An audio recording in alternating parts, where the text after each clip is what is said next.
Hello everybody, and we're here with a new comic book day haul.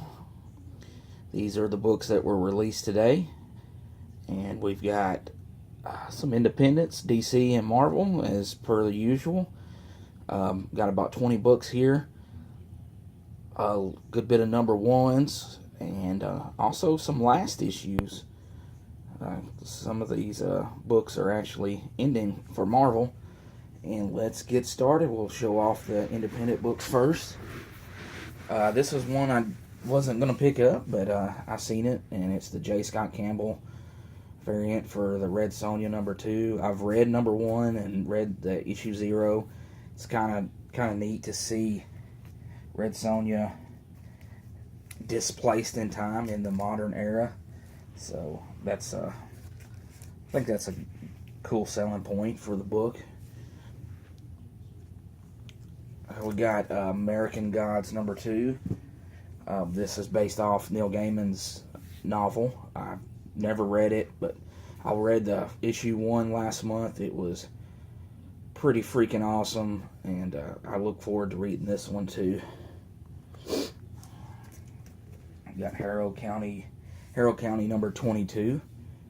A book I've been getting since the beginning. Just cool horror. Great artwork. Rat Queens number 2. I decided to give this a shot again. The first issue was okay. I probably won't stick by it, but I told my comic guy he likes to order ahead of time, ask if I'd be interested in getting the second one, and I didn't want to tell him no if I was into the first one. So I don't mind getting it, and who knows, it may be better than the first issue. There's another one that I didn't plan on picking up. Rose number 1. I just saw it and flipped through it. Thought it looked pretty cool, so thought, it's another image number 1. They just keep putting them out every week, it seems. And this one, which I was looking forward to and was planning on getting, is Green Valley. It's number 7. It's got 2 more issues after this one before it's over. Just a book that takes place during like medieval times. It's a fantasy book, and it's also a book about time travel. And that guy on the cover, he's the villain of the series, and it's so. Well, I hate to really say a whole lot in case anyone's waiting on the trade. So, I mean, just showing the covers enough to kind of is spoiled you because you don't even know about the time travel aspect until like 3 or 4 issues in. You just think it's just a fantasy medieval type book, but no, it's a little more than that. All right, on to DC. We've got Action Comics number 977. This is starting a new story. This Superman Reborn Aftermath, the New World Part 1.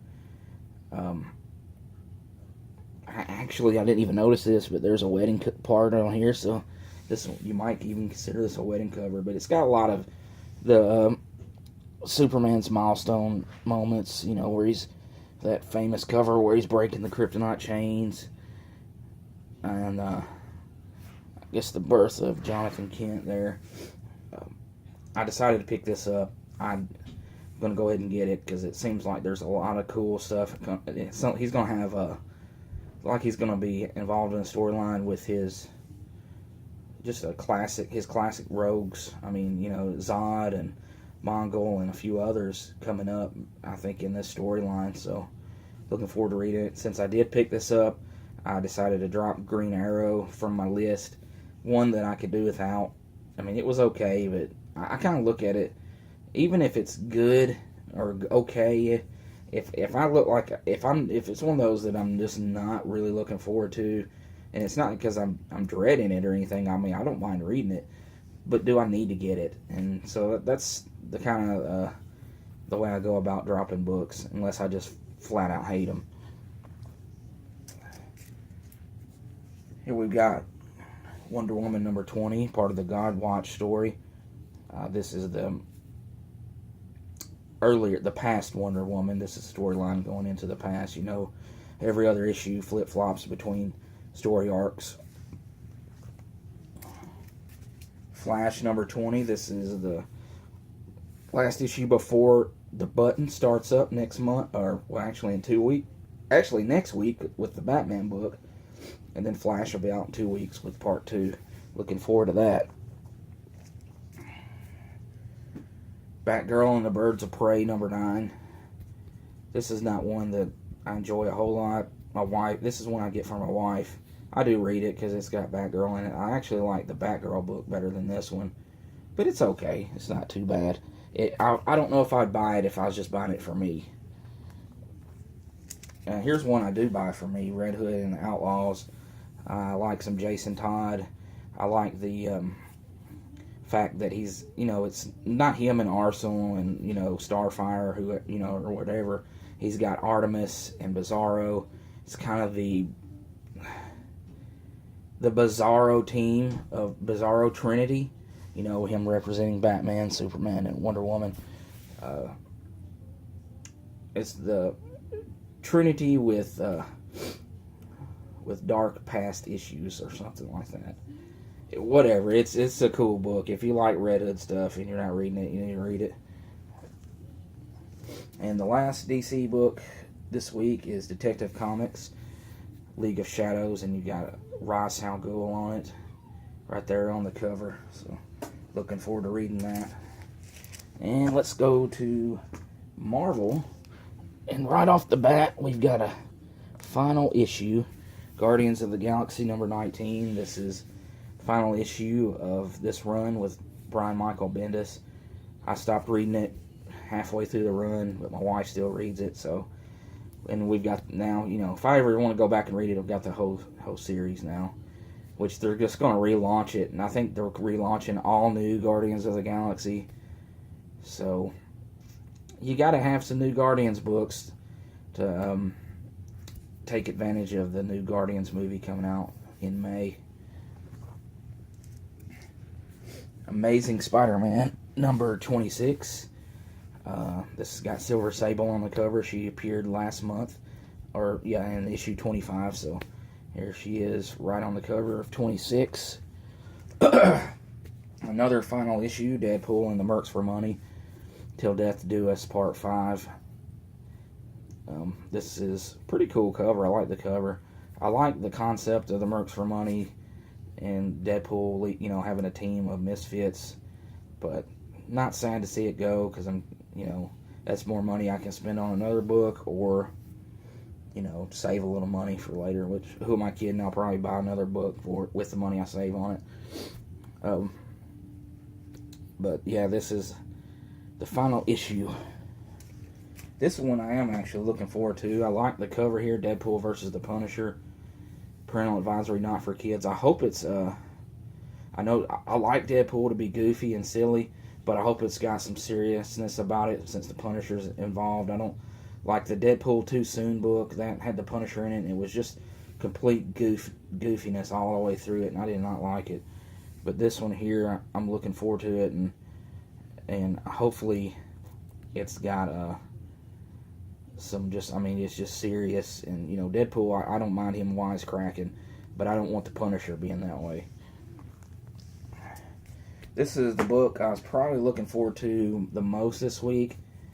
It's kind of hard because there's several X-Men books I'm looking forward to. So, but this is starting the Past Lives story with Old Man Logan, Jeff Lemire's last story arc before he leaves this title, which I'm going to be sad for that. I don't know if he's, I heard he's leaving Marvel and he's doing Thanos and Moon Knight, and I don't know if he's doing any more in Marvel, but he does so much independent stuff, so I don't know if he's just going to do that or he's going to do more for DC. I don't know.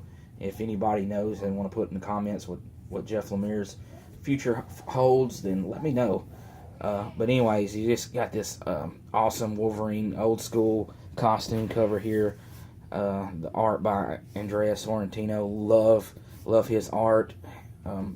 Very underrated artist. He's not the artist for the inside of the interior of the book, but if you read the Green Arrow New 52 run with Jeff Lemire and Sorrentino, that run is pretty amazing as well. And that art, just love the art. And here we've got Weapon X #1. Really looking forward to this. Pack and Land doing it. Greg Land was doing the Uncanny X-Men book. Now he's taking over with Weapon X. And I'm looking forward to this. This is another one that's got the team in the corner there. Sabretooth, Lady Deathstrike, Warpath, Domino, and Old Man Logan. Old Man Logan's all over the place, but I like him, so I'm not going to complain about it. And the final book, I don't know if you can hear my dogs. They're going crazy. My daughter just got in from school, so they usually get crazy because they know she's going to come in and they get excited when she gets home, I'll just say. Anyways, XMen Blue #1. This is the last Marvel book here. Cullen Bunn is doing it. Molina is the artist for it. I'm not looking forward to this one a whole lot, but I'm sure it'll be good. I think there's something very spoilery in it, maybe towards the end. I don't know yet, so I'll probably read it. One of the first ones I read this week. Hopefully we don't have any controversy with this one like the X-Men Gold. If you haven't seen what's going on with X-Men Gold, just Google it. I don't want to sit here and try to explain it. Just the artist kind of, went into business for himself, put some subliminal hidden messages in the book, and cost himself a job. So I don't think it was probably worth it. I don't see that book really going to skyrocket in price, even though people are selling it on eBay. I know the guy at my shop, he had one left on the shelf and he put the rest of them back. But he had a lot of them, and he had ordered a lot anyways. He just didn't want someone to come in and buying a whole bunch of them just to sell, which he told me if I wanted to get one, even though I already had it. But I'm not going to fool with it. I just don't think it's that big a deal as far as trying to make a few extra dollars on eBay with it. It's almost like it's not even worth the time. Anyways, got away from what I was talking about. But X-Men Blue, you got the original team here, the displaced team, and led by Jean Grey. So I'm looking forward to that, and Cyclops not being in the forefront. I don't mind Jean Grey leading the team. I actually like the young Jean Grey. She was one of the better characters in Extraordinary X-Men. That's all I got this week as far as new releases. I'm building up for a back issue haul. I don't really have enough to do one, so it may be a little while before I get that going. I may do some sort of theme haul or something this weekend if I come up with something. And sometimes I get questions on what I'm using for my backgrounds. And this week I got Batman, a celebration of 75 years, and the Joker, celebration of 75 years. And basically what this is just some old classic Batman stories over his 75 years. And I think it's even got, you can see, and sometimes it doesn't have the whole issue. Right there you see the Detective Comics #27.